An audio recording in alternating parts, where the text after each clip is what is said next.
Le président de la République arrive à Sharm el-Cheikh pour prendre part aux travaux de la conférence des Nations Unies sur le climat.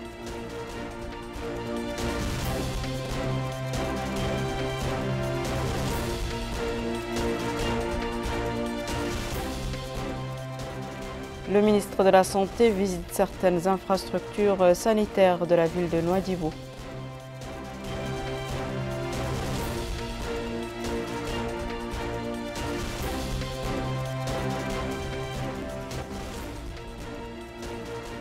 Le ministre de l'Agriculture en tournée d'information dans la wilaya de l'Adrar.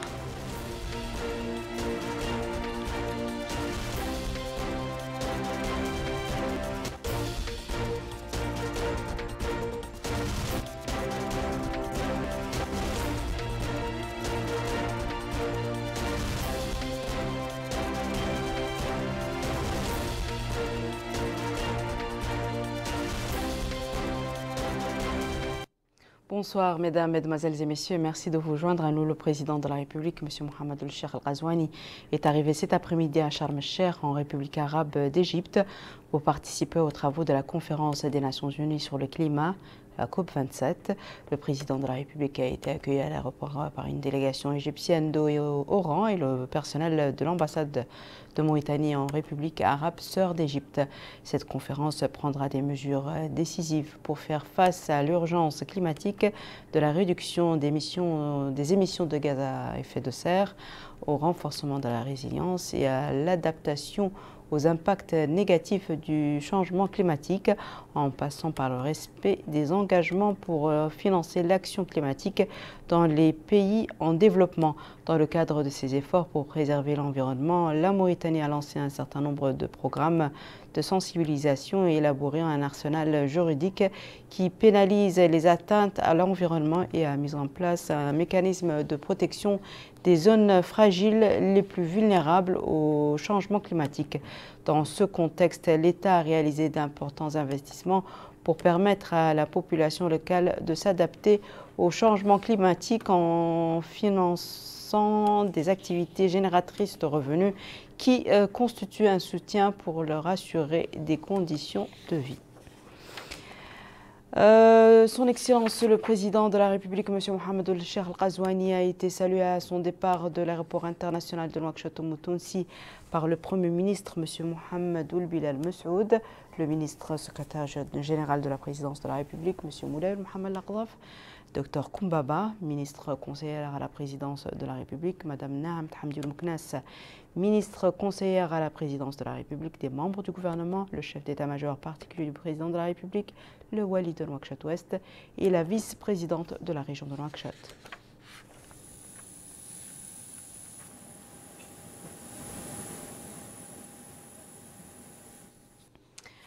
Le président de la République est accompagné d'une délégation qui comprend Mme Mariam Teddah, Première Dame, M. Mohamed Salm Merzoug, ministre des Affaires étrangères, de la coopération des Mauritaniens de l'extérieur, M. Abdessalam Mohamed Salah, ministre du pétrole, des mines et de l'énergie, Mme Leila Kamara, ministre de l'Environnement et du Développement durable, M. Ismail Ould Cheikh Ahmed, directeur du cabinet du président de la République, M. Sidi Mohamed Abdallah, ambassadeur de la République islamique de Mauritanie en Égypte, M. Sidi Mohamed Laqdaf, ambassadeur et représentant permanent de notre pays auprès des Nations Unies, M. Sidi Mohamed Ould Sidi Ja'far, chargé de mission à la présidence de la République, Mme Moula Timt El-Mokhtar, conseillère à la présidence de la République, M. Al-Hassan Al-Ahmed, directeur général du protocole d'État. Le ministre de la Santé, M. Mokhtar Ould-Dahi, accompagné du Wali de Dakhlet Nouadhibou, a visité hier soir certaines infrastructures sanitaires de la ville de Nouadhibou. Au cours de cette visite dans la ville de Nouadhibou, le ministre a tenu une série de réunions avec les responsables de l'hôpital des spécialités médicales afin de mettre en place une feuille de route pour la reprise du travail dans cet hôpital. C'est un compte-rendu de Bouakar Baylaba. Le centre de santé pilote numéro 1 et le centre maternel et infantile de santé numéro 2 ont constitué les premières étapes de la visite du ministre de la Santé dans notre capitale économique. Sur place, Mokhtar Ould-Dahi a été édifié sur le fonctionnement des services fournis par ces deux structures en matière de consultation dans les domaines de la médecine générale, chirurgie, gynécologie, pédiatrie, vaccination et traitement de la malnutrition, ainsi que du rôle qu'elle joue dans le rapprochement des prestations médicales des citoyens. Le ministre de la Santé s'est également informé des prix des médicaments et des lieux de stockage et de conservation de certains médicaments dans 2 pharmacies de la ville. Là aussi, des informations détaillées lui ont été fournies sur les efforts déployés afin de protéger les citoyens contre les produits médicamenteux périmés. Autre étape, c'est la direction régionale de la santé, où il a reçu des explications données par le directeur régional qui portaient notamment sur la nature du travail de ce service et la coordination qu'il assure entre les différentes structures sanitaires de la wilaya de Dakhlet Nouadhibou. Dans une déclaration, le ministre de la Santé a affirmé que sa visite de 2 jours dans la ville de Nouadhibou a donné lieu à une série de réunions avec les superviseurs de la réhabilitation de l'hôpital de spécialité médicale, où une feuille de route détaillée a été établie pour fixer une date limite de reprise du travail dans cet hôpital. Il a ajouté avoir tenu une réunion avec les élus au cours de laquelle il a évoqué la réalité du secteur de la santé au niveau de Dakhlet Nouadhibou. Par ailleurs, le ministre de la Santé et la délégation qui l'accompagne ont poursuivi cette visite par le centre hospitalier de spécialité médicale. Sur place, ils ont pu constater de visu l'état d'avancement des travaux de réhabilitation de l'hôpital, dont l'achèvement est prévu à la fin de ce mois. Direction à présent la wilaya de l'Adrar où se trouve depuis hier le ministre de l'Agriculture, M. Mohamed Yahya Ould El Waqf. Le ministre a poursuivi sa tournée qu'il a entamée depuis plusieurs semaines sur l'ensemble du territoire national afin de s'informer du déroulement de la campagne agricole 2022-2023. La visite à Chinguetti et Ouadane a permis de rencontrer les agriculteurs pour écouter leurs problèmes et leur trouver des solutions appropriées. C'est un compte-rendu d'Amina Mtakhlil. Dans la ville de Ouadane, le ministère de l'Agriculture, accompagné du Wali de l'Adrar, a visité les barrages de Ouadane et Tanlab en cours de construction. Des projets exécutés par la Société nationale de l'aménagement rural et des travaux qui visent à augmenter les réserves d'eau dans la zone. Le ministre a également visité la Fédération de gestion participative de l'Oasis de Tanlab, où il s'est informé sur l'évolution du champ agricole de Tanlab, situé sur une superficie de 50 hectares et renfermant plus de 5000 palmiers, en plus de 3 autres hectares consacrés à la culture des légumes. Dans la ville de Chinguetti, le ministre a visité avec le Wali de l'Adrar et la délégation qui les accompagne le champ modèle de Chinguetti, situé sur une superficie de 30 hectares et englobant plus de 4500 palmiers. La visite a également compris des sites de forage de 3 puits d'irrigation. À la fin de sa visite, M. Yahya Ould El Waqf s'est réuni avec les agriculteurs de Ouadane, qu'il a rassurés sur l'attention accordée par les pouvoirs publics au secteur de l'agriculture. Il les a également rassurés sur l'appui incessant des pouvoirs publics dans ce sens. Il est à noter que les oasis exécutés par le projet de développement des oasis bénéficient à des centaines de familles à revenus limités dans les 2 muqata'a de Ouadane et Tanlab.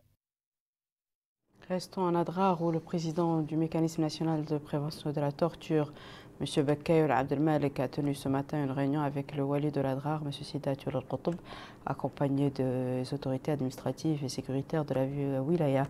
La réunion vise à clarifier le travail du mécanisme et ses domaines.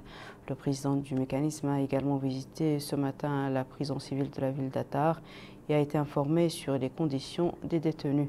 Des équipes techniques du mécanisme ont entamé des visites similaires dans les prisons et lieux de détention des wilayas du Nord pour constater les conditions des prisonniers et détenus et s'assurer du respect des procédures et du respect des lois ratifiées par notre pays en matière de lutte contre la torture, en particulier la Convention de Genève.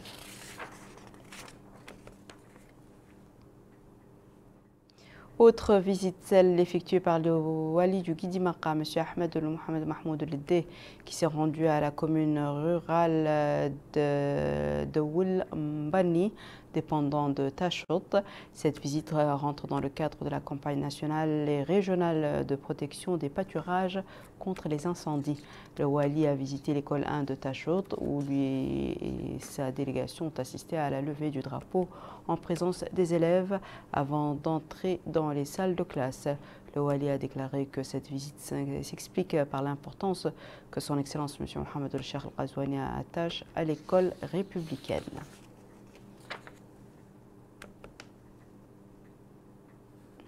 Dans la wilaya du Gorgol, la ville de Kaïdi a accueilli une cérémonie de sensibilisation des citoyens sur l'importance de l'agriculture et a invité les habitants de la wilaya à participer activement à l'effort national pour atteindre l'autosuffisance alimentaire. Au cours de cette manifestation, l'accent a été mis sur l'aspect agricole de cette région. Amina Mtakhalid. Dans la localité de Pipidel, située à proximité de Kaïdi, que se sont réunis les acteurs du domaine de l'agriculture de la wilaya du Gorgol. Les participants à cette rencontre ont axé leurs interventions sur l'importance des zones de Chamam et l'Argailat dans la réalisation de l'autosuffisance alimentaire, des zones connues par leur potentiel en riziculture et l'abondance de leurs récoltes. Quant au coordinateur de cette initiative, M. Cheikh Ahmed Ould Telmoudi, il a exprimé ses remerciements au président de la République, M. Mohamed El-Cheikh Al-Ghazouani, qui a accordé une attention particulière à l'agriculture en Mauritanie en général et a effectué une visite de soutien à la ville de Kaïdi. Ould Telmoudi a enfin rappelé que l'autosuffisance alimentaire est un élément déterminant de la souveraineté des nations et que les initiatives agricoles améliorent nettement la qualité de vie des personnes qui s'y intéressent. Les jardins maraîchers et champs agricoles se multiplient dans la zone de Pépidel et constitue une source de revenus importante pour les familles locales. C'est ce qu'affirme M. Chamroul Meidan, qui a choisi d'investir dans le domaine de l'agriculture cette année et qui affirme et loue l'appui des pouvoirs publics aux initiatives agricoles individuelles et collectives. Il saisit cette occasion pour appeler les jeunes Mauritaniens à s'intéresser davantage au domaine de l'agriculture. Il est à noter que la wilaya du Gorgol est une zone agricole par excellence qui dispose des facteurs nécessaires à la culture des céréales, fruits et légumes, vu la richesse de son sol et l'importance de ses ressources hydriques. Les équipes de la délégation régionale de l'environnement continuent de sillonner plusieurs localités du pays dans le cadre de la campagne de sensibilisation des populations locales sur l'importance de la protection des pâturages et la prévention des feux de brousse. C'est un compte-rendu de Bouakar Baylaba. Les équipes de la délégation régionale de l'environnement au Hod el-Sharqi continuent de sillonner plusieurs localités de la Muqata de Nema. Objectif: sensibiliser les populations locales sur l'importance de la campagne nationale de protection des pâturages et la prévention des feux de brousse. Cheikh Tourad Ulbeh, maire de la commune Evednesh, a affirmé que cette campagne se fera par porte à porte afin que le message puisse atteindre le maximum de citoyens. C'est aussi le même avis soutenu pour le maire de la commune de Mabrouk, Vali Oul-Chiar, insistant sur la conscience des citoyens sur l'importance de la protection des pâturages. Les éleveurs ne sont pas en reste. Ils affirment que cette campagne est d'une grande importance, d'autant plus que l'hivernage de cette année a été satisfaisant. Entre-temps, les équipes techniques poursuivent sans relâche les travaux d'installation et de réhabilitation des pare-feux. Lourman Oulbekaï est le délégué régional de l'environnement au Hod el-Sharqi, explique que les travaux sont concentrés actuellement dans la Muqata de Nema à un bon rythme. Et il précise que ces travaux seront étendus dans les autres Muqata, Djigeni, Timbedra, Adelbagrou, Amorj et Bassiknou. Pour rappel, la campagne nationale de protection des pâturages et prévention des feux de brousse mobilise les autorités administratives et les délégations régionales du ministère de l'Environnement et du Développement durable, ainsi que la Société nationale d'aménagement et de travaux agricoles. Au Trarza, à Kermassen, les habitants de cette ville ont organisé à la Ouaj une initiative politique initiée par l'ancien maire de Kermassen, M. Siddiq El-Ammou. L'occasion pour les initiateurs d'apprécier les réalisations du président de la République au cours de la période écoulée de son mandat, et ce malgré la pandémie du Covid-19, la guerre russo-ukrainienne et ses répercussions sur l'économie du pays et leur capacité de développement.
Voici à présent, mesdames et messieurs, le rappel des titres. Le président de la République arrive à Sharm el-Sheikh pour prendre part aux travaux de la conférence des Nations Unies sur le climat.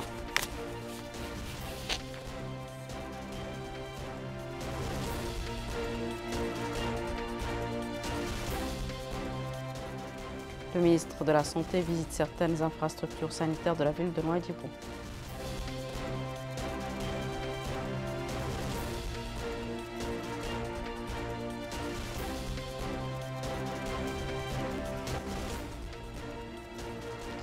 Le ministre de l'Agriculture en tournée d'information dans la wilaya de l'Adrar.